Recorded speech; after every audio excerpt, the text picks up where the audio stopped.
السلام علیکم ورحمۃ اللہ وبرکاتہ۔ الحمد للہ کفا وسلام علی عبادہ الذین اصطفیٰ، اما بعد۔ محترم ناظرین کرام، درس کا موضوع ہے 4 ایسے کلمات کہ اگر انسان ان 4 کلمات کو یاد کر لیتا ہے اور زندگی میں پڑھنے کا اہتمام کرتا ہے تو ایسی صورت میں اللہ رب العالمین اس کی ساری خواہشات کو پورا کرتا ہے۔ اللہ رب العالمین اس انسان کی ہر دعا کو قبول فرما لیتا ہے۔ محترم ناظرین، وہ 4 کلمات کون کون سے ہیں کہ اگر انسان ان کو یاد کر لے اور پڑھنے کا اہتمام کرے تو اللہ رب العالمین اس کی ہر خواہشات کو پورا کر دے؟ جی ہاں، امام بیہقی رحمۃ اللہ علیہ نے شعب الایمان کے اندر ایک حدیث نقل کی ہے۔ علامہ البانی رحمۃ اللہ علیہ نے اس روایت کو السلسلہ صحیحہ کے اندر صحیح قرار دیا ہے۔ السلسلہ صحیحہ کی حدیث نمبر 3336 ہے۔ اللہ کے نبی صلی اللہ علیہ وسلم کے پاس ایک دیہاتی آیا۔ اللہ کے نبی صلی اللہ علیہ وسلم کے پاس صحابہ کرام بھی آتے تھے، مختلف جگہوں سے وفود بھی آتے تھے، لیکن دیہاتیوں کا آنا ایک عجیب و غریب معاملہ ہوتا تھا۔ پیارے نبی صلی اللہ علیہ وسلم کی خدمت میں ایک دیہاتی حاضر ہوا، کہا یا رسول اللہ، یا اللہ کے رسول صلی اللہ علیہ وسلم، علمنی خیراً، آپ مجھے ایسا خیر سکھا دیجئے جو خیر میری زندگی میں کفایت کر جائے، کافی ہو جائے۔ آپ مجھے کوئی ایسا خیر بتا دیجئے۔ پیارے نبی صلی اللہ علیہ وسلم نے فرمایا، اے دیہاتی، تم کہو سبحان اللہ والحمد للہ ولا الہ الا اللہ واللہ اکبر۔ دیہاتی خوش ہو گیا۔ اس دیہاتی نے بھی کہا سبحان اللہ والحمد للہ ولا الہ الا اللہ واللہ اکبر۔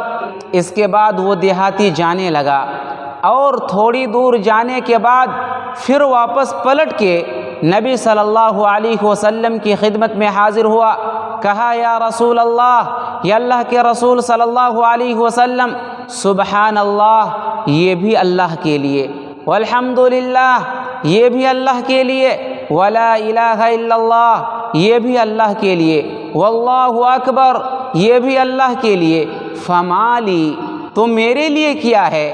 پیارے نبی صلی اللہ علیہ وسلم نے دیہاتی کو جواب دیتے ہوئے فرمایا کہ دیہاتی، اذا قلت سبحان اللہ، جب تم کہو گے نا سبحان اللہ تو تیرا رب کہے گا، دنیا والے کہے یا نہ کہے لیکن تیرا رب کہے گا صدقتا، تو سچا ہے، تو سچ بول رہا ہے۔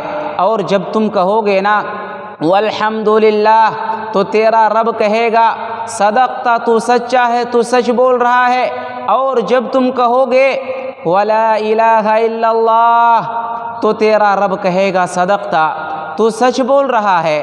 اور جب تم کہو گے واللہ اکبر تو تمہارا رب کہے گا صدقتا، تو سچ بول رہا ہے۔ اے دیہاتی، جب تم اس کے بعد یہ دعا کرو گے اللہم اغفر لی، یا اللہ تو مجھے معاف فرما، تو تیرا رب کہے گا قد فعلت، میں نے کر دیا معاف تجھے۔ اور جب تم یہ دعا کرو گے، دعا کرتے ہوئے کہو گے اللہم ارحمنی، یا اللہ تو مجھ پر رحم فرما، تو تمہارا رب کہے گا قد فعلت، میں نے کر دیا رحم تجھ پر۔ اور جب تم دعا کرتے ہوئے کہو گے اللہم ارزقنی، یا اللہ تو مجھے رزق عطا فرما، میری روزی روٹی میں کشادگی عطا فرما، تمہارا رب کہے گا قد فعلت، میں نے تمہاری روزی روٹی میں کشادگی پیدا کر دی۔ تو حضرات، یہ 4 کلمات ہیں، اگر کوئی انسان ان 4 کلمات کو یاد کر لیتا ہے اور زندگی میں پڑھنے کا اہتمام کرتا ہے، اللہ رب العالمین اس کی تمام نیک خواہشات کو پورا کرتا ہے۔ اللہ رب العالمین اس کی ہر دعا کو قبول فرماتا ہے۔ لہٰذا ضرورت اس بات کی ہے کہ ہم ان 4 کلمات کو یاد کریں اور پھر مستقل طور پر پڑھنے کی کوشش کریں۔ دعا ہے کہ رب العالمین ہم تمام مسلمانوں کو اس کی توفیق عطا فرمائے۔ آمین۔ اقول قولی ھذا استغفر اللہ لی ولکم ولسائر المسلمین استغفروہ انہ هو التواب الرحیم۔ آمین۔ والسلام علیکم ورحمۃ اللہ وبرکاتہ۔